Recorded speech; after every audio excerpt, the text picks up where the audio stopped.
Welcome friends in our SSIS tutorial.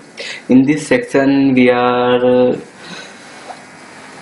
explore more about object types variables. So as you know that SSIS is a fully graphical tool to create your SSIS package to meet your business requirement. So in this section we are focusing on variables. So in SSIS there are two types: system generated variables, which are generated when we are going to create any package. Number two, we have a user defined variables. In user defined variables, we have already defined the single valued variables. Now we are talking about more about on object types variables. So what are object types variables?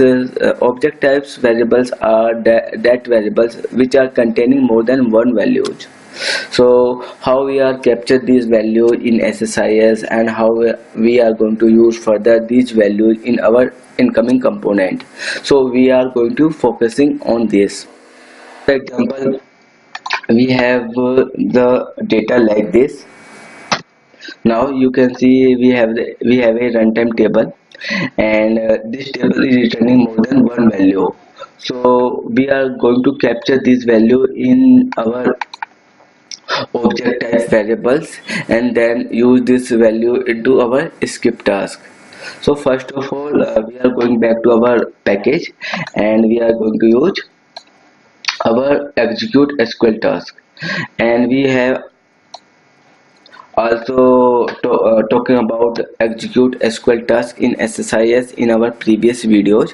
So in this section what we are going to do here, we are going to read these values from the database, and execute SQL task is a very helpful in this manner to get and pass the values, to interact with the database regarding parameters and returning values from the database. So right click, it's just going to edit window, and we have already a connection for our local database. Now our real set should be more than once, then we are using fully real set, and we are just copy this script from here and paste into the SQL statement of execute SQL task. Okay, now execute our package. Okay, it is returning error because we have set the real set, fully real set, but not passing any variables like this. You can see. Okay, because row set is not going to be used over here, so we are going to add some variables. First of all, we are going to use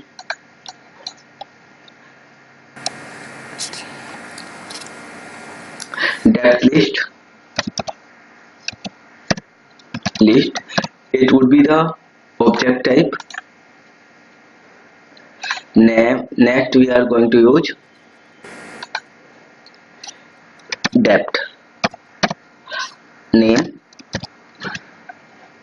It should be string type. Then we are using depth ID. It should be string type. Okay, now we have declared three variables over here, and go to our execute SQL task editor window, and in the result set what we are going to do, we are going to add, because we are using object more than one value, it should be 0 value and the name of the department lead, that is our object type variable, that's why, and click on OK button. Now just execute our package again. Now you can see error has been gone. So if we are getting any value from the database, we need to get this value into variables with the help of execute SQL task. Now we Now you have seen that we have bind object type variable with the help of execute SQL task, which are getting the value from the database. Now we need to read these values. So for this we are going to use for each loop container.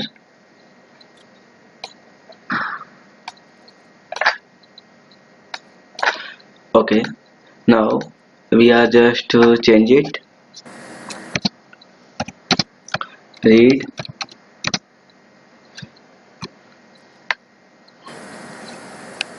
object type variables. Okay, now we are going to connect this to our for each loop container and change it as a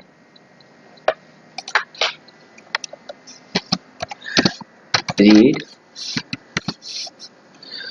object type variables. Okay, and in the collection section we are going to use a ADO enumerator because and our object source variable is depth list and row in the first table. Now we are going to the variable mapping. So our first index would be the department name, second one is the department ID. Okay, now you can see we have done all the necessary settings for a for each loop container. Now you can execute the program package. Now you can see it is getting some issues. This is because select one is a depth ID. Okay, now depth name is the thing.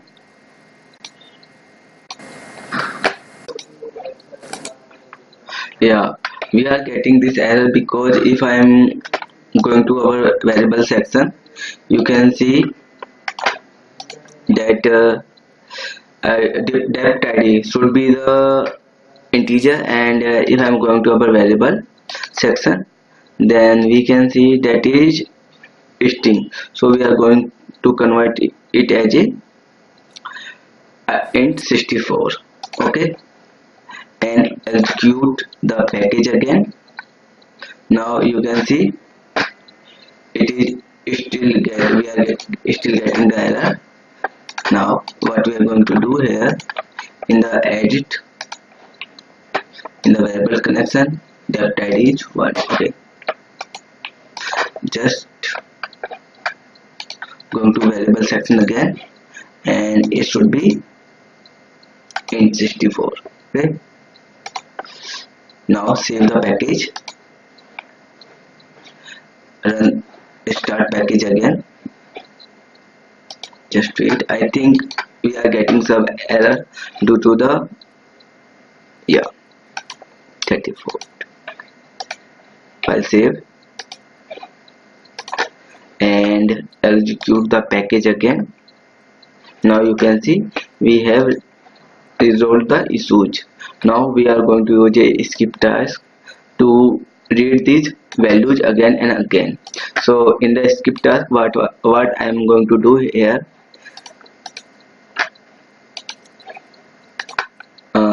I am going to pass the variables like this.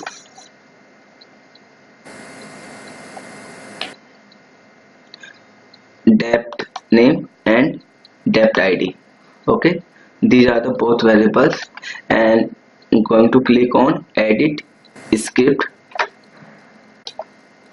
Then a new project window has been opened over here. You can see now I need to read these variables over here. Just use tts dot variables, then variable name, depth id dot value. I am going to convert it into the string like this.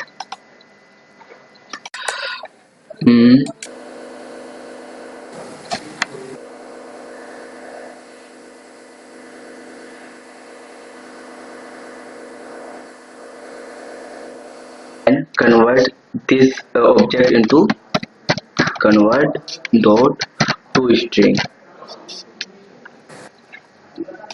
Okay, so first of all we have read the department id, then we are going to convert another variable like str dept name and convert to string.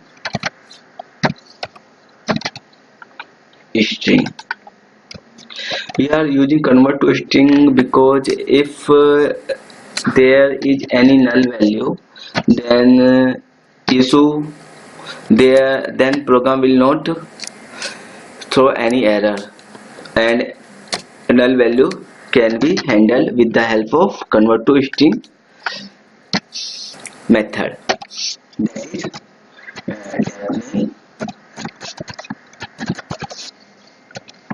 dot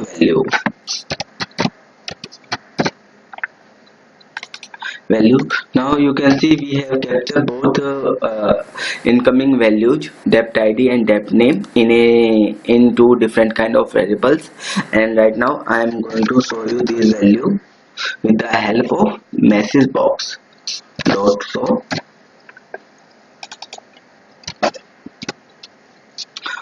control z dot show. Now you can see I'm write some hard coded values, alert department name plus department name. I am getting this value from this variable, then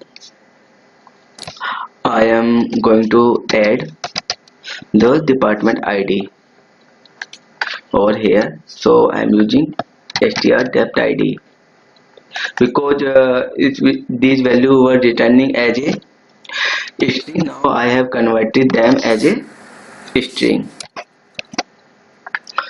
So you can see we have captured all the values, both values, in a SQL task. Okay, just save the project and close the project and click on OK button on edit SQL Task editor like this.